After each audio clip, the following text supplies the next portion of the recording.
What if the life you're living right now was never designed by you? What if the routines you repeat, the limits you accept, and the dreams you quietly abandoned were all part of a blueprint handed to you by someone else? Look at your life honestly. Did you choose this path, or did you simply inherit it? Who decided what success should look like for you?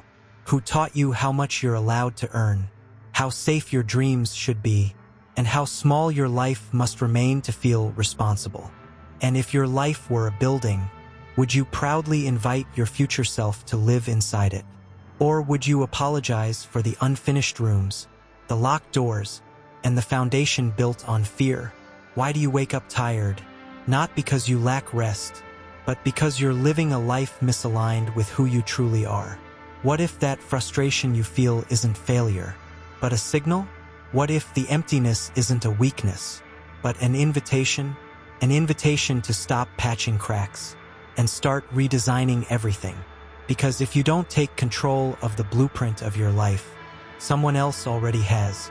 And years from now, when your future self looks back at this moment, will they thank you for having the courage to redesign your life, or wonder why you stayed loyal to a life you never chose? The abbot stood quietly behind the young man. Morning light poured through the tall window, spilling across the architectural table where lines, symbols, and half-formed ideas rested on parchment. Outside, the city stretched endlessly, buildings rising, streets alive, possibilities layered upon possibilities. The young man's shoulders were tense. His hands hovered above the drawing, unsure where to begin. After a long silence, the abbot finally spoke. "You are not confused," he said gently. "You are simply standing at the edge of a life you have never been taught how to design." The young man looked up. "I've worked hard," he replied. "I followed the rules. I did what was expected. But this life, it doesn't feel like mine." The abbot nodded. "Most lives are not designed," he said. "They are inherited, the life that happens by default." The abbot gestured toward the city beyond the window. "Look closely," he said. "How many of those buildings do you think were accidents?" "None," the young man answered. "Exactly," the abbot replied. "Yet people expect meaningful lives to rise without intention." He leaned closer, his voice calm but firm. "From childhood, you were handed a blueprint you did not draw. Wake up at this time. Learn these things. Chase this definition of success. Measure your worth by approval. Trade your time for safety. Repeat." The young man swallowed. "That blueprint promises comfort," the abbot continued. "But comfort is not fulfillment, and safety is not purpose." The abbot placed a hand lightly on the table. "When you don't design your life," he said, "someone else will. Society, fear, tradition, expectations, even your past." And slowly, he added, "You wake up one day living inside a structure you never chose. The silent hunger." The young man stared at the unfinished drawing. "I feel ungrateful," he admitted. "Others would be happy with what I have." The abbot smiled softly. "That feeling," he said, "is not ingratitude. It is intelligence." The young man looked confused. "There is a quiet hunger inside every human being," the abbot explained. "Not for more things, but for alignment." He continued, "When your outer life does not match your inner values, your soul protests. It whispers through restlessness, through fatigue, through the question you're afraid to ask." The abbot paused. "Is this really all my life will be?" The young man felt the words land deeply. "That question," the abbot said, "is not a weakness. It is the beginning of design. The first principle, responsibility."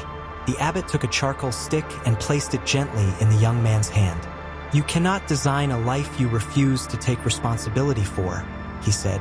He spoke slowly, deliberately. "As long as you blame your past, your parents, your economy, your timing, your luck, you remain a tenant in your own existence." The young man nodded slowly. "Responsibility," the abbot continued, "is not self-punishment. It is power." He pointed to the blueprint. "The moment you say, 'This is my life, and I am accountable for what it becomes,' the walls begin to move. The young man's grip tightened around the charcoal. The second principle, vision before action. Most people rush into action, the abbot said, without ever asking the most important question. He leaned closer. What kind of life actually deserves to be built? The abbot gestured toward the city again. A city grows chaotic when buildings rise without planning, he said. So does a life. He continued, before habits, before goals, before hustle, you must define your values. What matters enough to shape my days? What kind of man do I respect? What does success mean when no one is watching? The abbot smiled. A clear vision does not make life easy, he said. It makes suffering meaningful. The third principle, discipline as structure. The abbot's voice grew firmer. Dreams collapse without structure, he said. And discipline is not punishment, it is architecture. He explained, discipline is how vision becomes real. It is how intention survives emotion. Early mornings, quiet consistency, choosing long-term meaning over short-term relief, protecting attention like a sacred resource. Discipline, the abbot said, is choosing the life you deserve over the comfort you crave. The young man lowered his eyes. I've waited for motivation, he admitted. The abbot shook his head gently. Motivation is weather, he said. Discipline is climate. The fourth principle, redefining failure. The abbot traced a line on the blueprint. This line will be erased, he said. Not because it is wrong, but because design is iterative. He continued, failure is not proof that you are incapable. It is feedback. The abbot met the young man's gaze. When you fear failure, you stop designing. You copy, you settle, you shrink. But when you understand failure, he said, you build resilience into the structure. Mistakes become teachers. Setbacks become refinements. Delays become redirections. A life designed well, the abbot said, expects storms and still stands. The fifth principle, identity before outcome. The abbot stepped back. You are not here to chase outcomes, he said. You are here to become someone. He continued, when identity changes, behavior follows. When behavior follows, results arrive. Trying to live better is fragile. Becoming someone who lives with intention is permanent. Do not ask, the abbot said, how do I get the life I want? Ask instead, he continued, who must I become so that this life is inevitable? The young man exhaled deeply. The sixth principle, patience and time. The sunlight shifted slightly across the room. Great structures are not rushed, the abbot said. They are layered. He continued, modern life worships speed, but meaning grows slowly. Daily effort, quiet progress, invisible discipline, unseen growth. Your life, the abbot said, is not late. It is under construction. The final principle, courage to choose purpose. The abbot placed both hands on the table. At some point, he said, you must decide. Will you continue living by default? He asked. Or will you design deliberately? Designing your life requires courage. It means disappointing expectations, outgrowing familiar roles, letting go of who you were taught to be. But the abbot's voice softened. The cost of not designing, he said, is far greater. A life half-lived, potential unexplored, a quiet regret that follows you into old age. The abbot stepped aside. The blueprint is yours now, he said. The young man looked at the blank space before him, no longer empty, but full of possibility.